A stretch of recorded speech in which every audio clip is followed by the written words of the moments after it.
You know what my problem is about a lot of things right now? I guess to make this my third and final part of the whole Skullgirls thing, I don't like the modern audience that Future Labs is trying to cater to.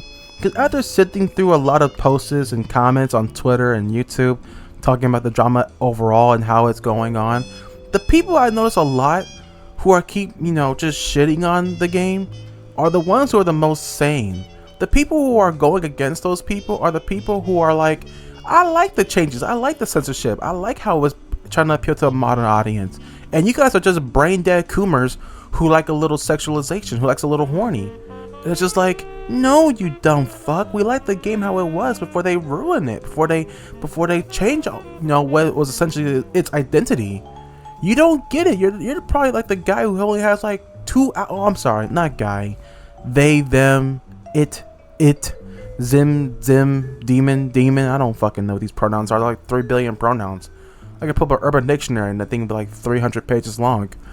But the modern audience is a pain in the ass. And I just simply ask Future Labs, is this the people you want to appeal to? You want to appeal to the modern audience who is doing nothing but shitting on your old fan base and calling them just psychotic coomer losers for liking the game how it was? Is this who you want to appeal to?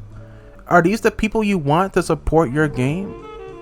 The people who are just going to look at your game, probably have less than 2 hours on it, and then do all this for nothing. They're fighting a cause even they don't want to support because they don't give a shit. And it's just like, this is the people you want to appeal to, you want to support, you want to have them play your games.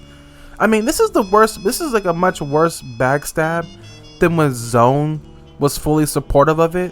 I'm sorry, I don't think anyone has talked about that.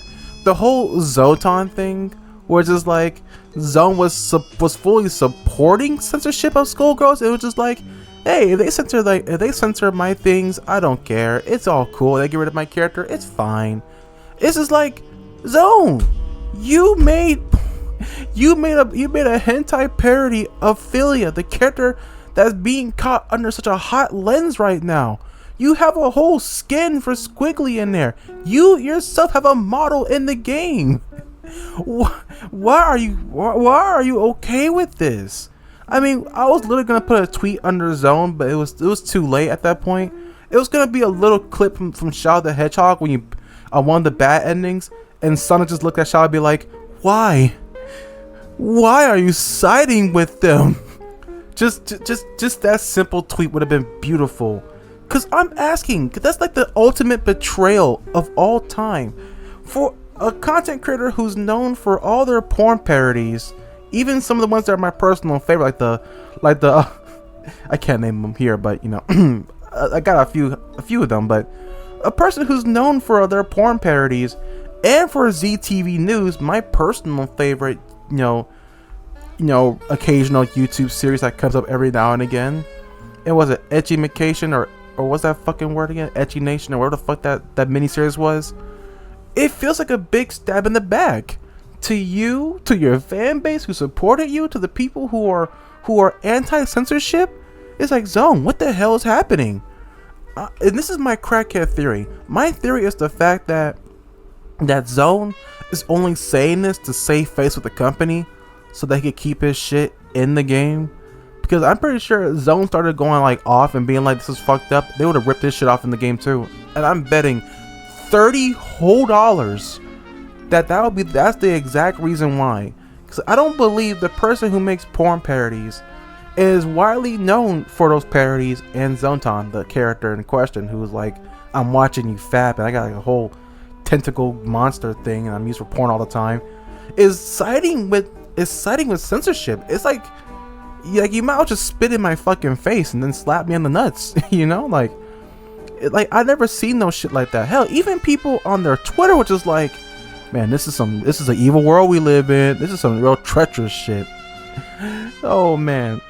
And I guess this is kind of going overall. This is like the final chapter of it. Just the modern audience, the betrayal, the insults, just the absolute shambles of this.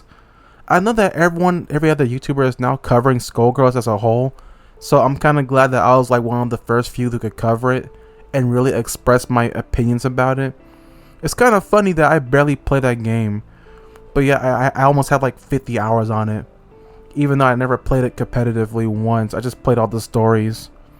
Such a goddamn shame. I was gonna go buy the season pass for Umbrella, Annie, Black Dahlia, and Marie, because at least then I'll be like, oh yeah, I'm done now. I got all the characters. I'm done with the game. Sweet, done. Like Blaze Blue. But I don't know. I heard it's been on sale for like a week now on Steam. I don't blame them. Your game is getting shafted and blacked from here to Tucson with every negative review so badly. I will put that game for free at this point. Make your season pass for free. Make everything on that game for free. It's like, at this point, just do it, because you're not saving face.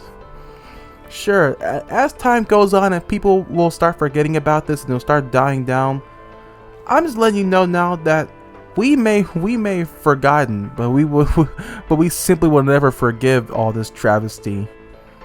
And I love the fact by the end of all this is the fact that they themselves were so confident in this. They were so confident with their choices that they were not going to have any discourse. They were not going to talk about it. They were not going to do anything. They were just like, this is what we're going to do, and we're going to do it. Fuck the fan base. Fuck the people who made our company. Fuck the people who made our game and loved our shit. We're just going to do what we do. It's like, and if they don't like that, they can eat a dick. 100%. And that's, to me, is like the worst betrayal. It just shows you don't care for your fans. We're just a number. We're just giving you numbers. We're just pumping your profits. We're paying your bills, even though the same fan base has been paying your damn light bills for a long time now. Okay, I don't care what that mobile game is making money of. It's just an insult. Honestly, it's sad to see Skullgirls die such a cold, lonely death. It is dying alone and afraid in a lonely grave at the hands of these new devs who probably don't give a shit about this game. Otherwise, they're just to appeal to the stupid ass woke people who are going to get mad at it anyway. So honestly, it's just like, why the hell are you even trying to appeal to these bastards? They're nothing more than just false pariahs. They're nothing more than just hollow shells. They're gonna dick ride this shit no matter what you do. You could go full 4Kids and just censor everything. Blood, the tits, the titillation, the cursing, you can censor all of that, and people will still find a way to rail this game from here to Monday to Friday, blacked, no breaks, no sauce, no cough, no fit. So it's just asking the question, as the final third parter, all I'm asking the question is, was it really worth it? Was all this torment and turmoil, was all this for something? Can you really leave your office home? Can you really leave the office and go back home, lay in bed and really say, that was worth it, that was worth my time, I enjoyed this very much? Was it really worth it for anyone? The fan base hates you, the new fan base is hating the old fan base, which is making the old fan base pretty much all but let this game die a lonely, afraid death. Honestly, Skullgirls didn't break my heart. It just left me honestly just hopeless, because this is just furtively just pushing games out of their comfort zone and just making games so sanitized, so desaturated. Every game gotta be PC and woke. Every character in every game gotta look ugly and unattractive, like the female characters. They gotta look like they're fucking Punch Clay from Marvel vs. Capcom 3. They gotta look like they're from Code Geass and how unattractive they are. And it's just like, why do we keep appealing to the modern audience? They don't care for these games. They're not gonna play these games. They're just gonna call it shit anyway and move on with their lives. So I'm asking people who generally look at this and be like, let's play our suicide card and just go for the modern audience. Why would you do that? Why would you betray everything you know to appeal to people who won't give a shit? Is it out of fun? Is it out of sports? Is it out of necessity? Is it just for the hell of it? Because if it is, then you have already lost before you even made this decision. And I gotta say, it's a waste. Sayonara, Skullgirls. You have been a complete dream of my life, but you have been nothing more to the sadness. You didn't go out with a bang. You just left with a whimper. And that concludes this third parter of the Skullgirls whole debauchery thing. I have been your lovely host with the most, and until next time, I bid you adieu.